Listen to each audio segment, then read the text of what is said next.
તો ચક્રવાત ફેંગલ ત્રાટકતા પોંડિચેરીમાં ભારે વરસાદ વરસી રહ્યો છે। વધુ માહિતી મેળવીએ સમાચારમાં। અત્યારે હાલ તમારી સાથે હું છું ઝંખના દવે।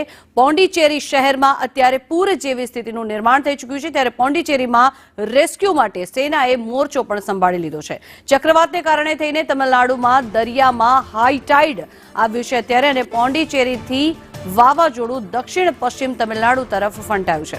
બપોર પહેલા આ વાવાઝોડું નબળું પડવાની હવામાન વિભાગ દ્વારા આગાહી કરવામાં આવી છે, ત્યારે ચેન્નઈ એરપોર્ટ પર વહેલી સવારથી જ ફ્લાઇટો ફરી એકવાર શરૂ કરી દેવામાં આવી છે। મહત્વનું છે કે સતત જે રીતે આ ચક્રવાતને લઈને લોકોમાં ખૂબ જ ચિંતા હતી। પોંડિચેરીથી વાવાઝોડું દક્ષિણ પશ્ચિમ તમિલનાડુ તરફ ફંટાયું છે।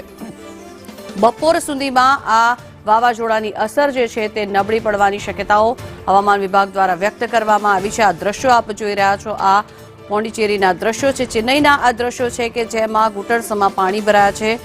વરસાદના કારણે થઈને અનેક સ્થળો પર ઠેર ઠેર પાણી ભરાઈ જવાના આ દ્રશ્યો સામે આવી રહ્યા છે। સાથે જ દરિયામાં પણ હાઈટાઇડની સ્થિતિ સર્જાયેલી છે, ત્યારે વાવાઝોડું હવે નબળું પડશે તેવી સંભાવનાઓ વ્યક્ત કરવામાં આવી રહી છે, પરંતુ અત્યારે હાલ ત્યાંના જેટલા પણ સ્થાનિક વિસ્તારો છે તેની પરિસ્થિતિ કંઈક આવી છે, કારણ કે સતત જે રીતે વરસાદ વરસી રહ્યો છે તેના કારણે થઈને વરસાદી પાણી ભરાઈ જવાનું પણ લોકોને હાલાકી પડી રહી છે। બીજી તરફ આ જે વિસ્તારો છે તે આપ જોઈ રહ્યા છો, વૃદ્ધો હોય કે પછી નાના બાળકો હોય તે લોકોને ભારે હાલાકીનો સામનો કરવાનો વારો આવી રહ્યો છે। આ ચક્રવાત ફેંગલના કારણે થઈને આ પરિસ્થિતિ અહીંયા સર્જાઈ છે।